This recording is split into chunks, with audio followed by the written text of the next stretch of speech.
As we saw earlier, President Trump making his case to Houstonians today.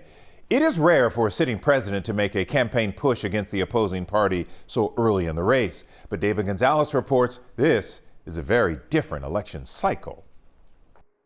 With a little more than a year left until the 2020 election, anything can happen. But Mark Jones at Rice University says the most unprecedented thing about this election cycle is the president himself. So Donald Trump makes almost any election unique just by his presence in the election. Jones says we've never seen a president like him. Therefore, a lot of the rules and norms have changed.